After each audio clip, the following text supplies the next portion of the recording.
Hello everyone, you're welcome to this channel and I'm Gift God's Time by name. If this is your first time stopping by, you are welcome to the family. And to all my returning subscribers, I want to say a very big thank you for your support. So on today's tutorial, I'll be teaching you on how to achieve this mini kaftan with tassels in front of it. As the video progresses, do not forget to give this video a thumbs up. Let's proceed to the tutorial. For this project, I'm going to be using 2 yards of this white crepe. Next, I'm going to be using leftover of this beautiful kente fabric. It is the original one. It doesn't frill up after cutting, as you can see. These are the leftovers. So I'll be using that pattern parts for this project. Next, I'm going to be using my tassels, and then I'm going to be adding beads to these tassels just to give it extra beauty. Right here, I'm going to fold my fabric in such a way I'm going to cut out both the front and that of the back together. So firstly, I'm going to fold it into 2, as you can see in the video. Next, after getting this part, I'm going to fold it again. So I have 2 folded parts. So this is the first part I've folded. Next, I'm going to fold it again. So on this part, I have 2 folded parts, as you can see from the video. So I'm going to lay it down and then proceed to mark out my measurements. So the first thing I'm going to do is to take my shoulder measurement, which is 7. My shoulder is 14 divided by 2, which is 7. Next, I'm going to be taking my neck width, which is 3 inches. Now, the neck depth I'm going to be using will be 1 inch because I'm cutting both the front and that of the back together. So I'll just use 1 inch because I'm cutting the back, because the back is it's not that deep. Next, I'm going to be taking my shoulder slant, which is 1 inch. I came down by 1 inch. Now I'm taking my armhole depth, which is 7.5 inches, and I'm connecting it to that 1 inch shoulder slant I took earlier. Next, I'm going to be taking my bust measurement divided by 4. I'm going to mark it right there. I'm going to be adding extra 4 inches because this outfit is a free dress. It's not fitted or tight, so I'm adding extra 4 inches.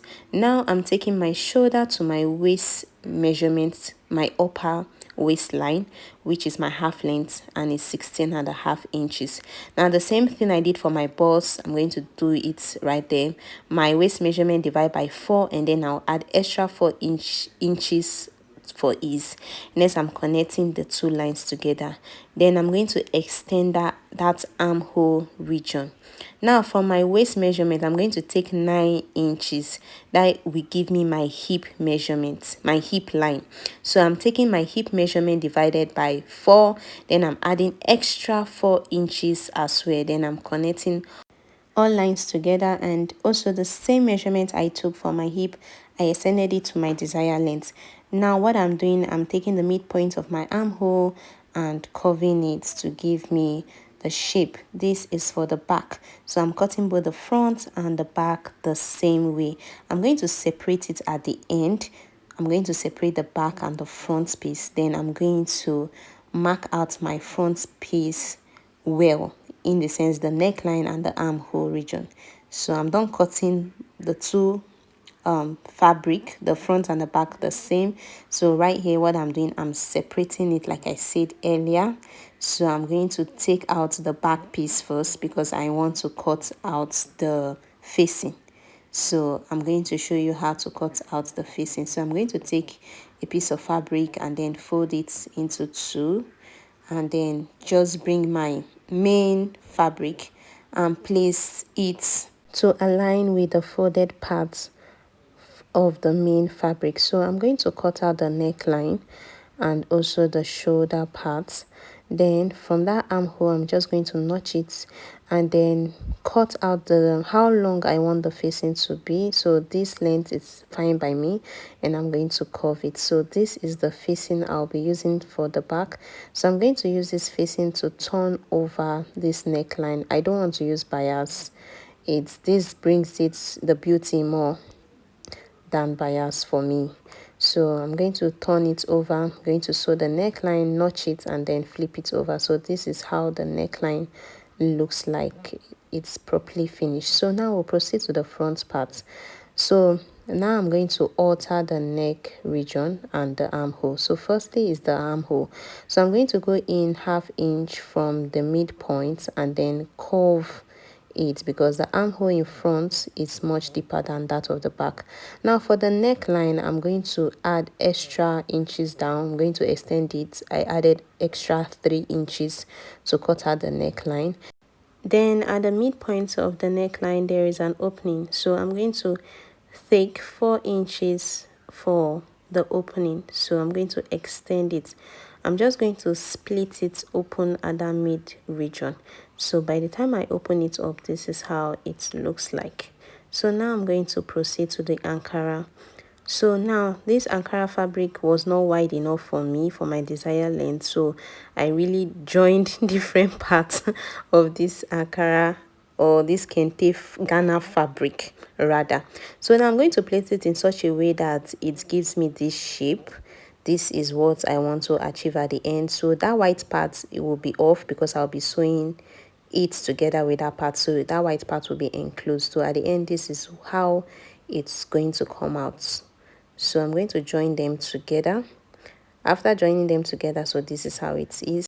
So next I'm going to fold it back again, and then I'm going to bring my front main fabric.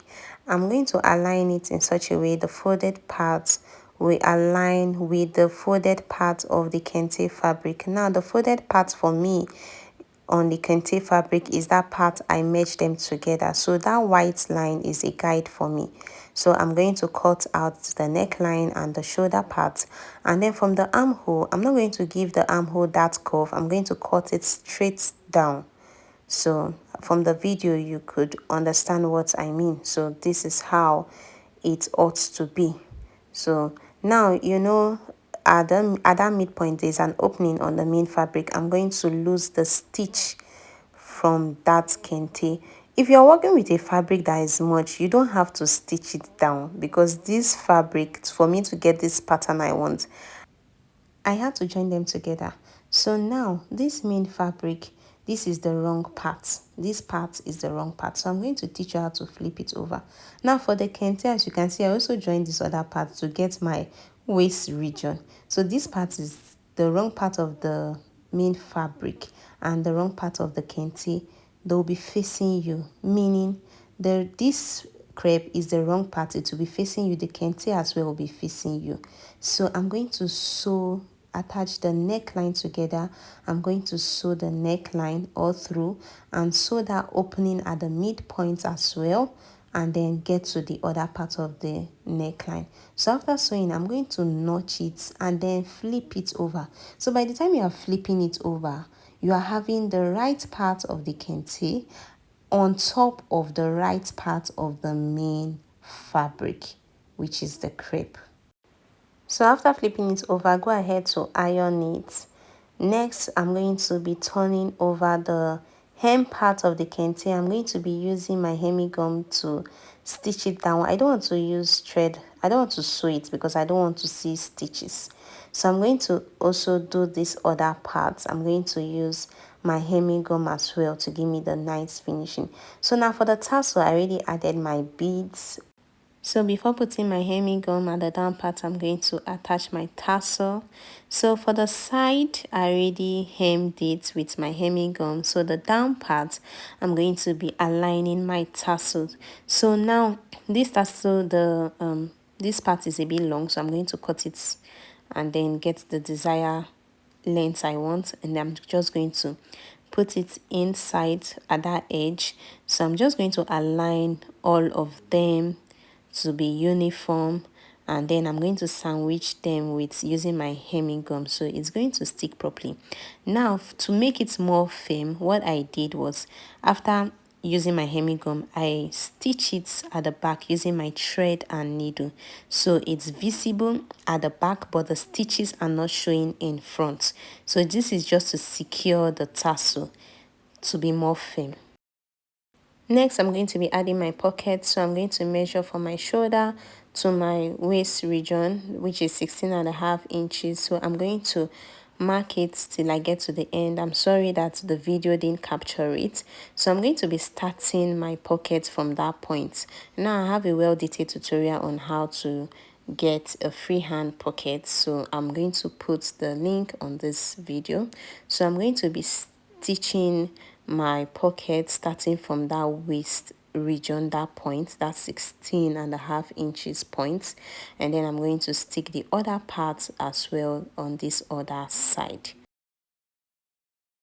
I'm going to proceed to joining both the front and the back parts together. Now this is the back part with my pockets already attached. So I'm going to take the front part and then align it, the right part facing the right part. So the right part of the back facing the right part of the front. So firstly, I'm going to join them, the shoulder parts. I'm going to sew it. Then next, by the sides, I'm going to join them using 1/2 inch to sew around. So when I get to the pocket, I'm going to align the two pockets together and follow the curve till I get to the end. So after sewing, this is how it is. So this is the pocket part, and what is left is the sleeve. So I'll be using a short sleeve for this outfit, and I have a well-detailed tutorial on how to draft sleeve pattern. So I've gone ahead to hem the down part. I use my hemming gum as well to give it a good finishing. So I'm going to sew the side and then attach it to my main dress. So this is it. After attaching it to my main dress, it's looking neatly finished. So now for the hem part, I'm going to use my hemming gum as well to stick it down. So at the end, I have a perfect and good finishing of this outfit. So if you've watched to this extent, please do not forget to give this video a thumbs up. Now I'm going to show you the inner part of this dress. So this is how it looks like. You're also going to interlock all the necessary parts. So this is how it is. It's neatly finished. So this is the front part, the back of it. As you can see, everywhere is neatly finished. So please do not forget to give this video a thumbs up and subscribe to my channel if you are yet to. Bye.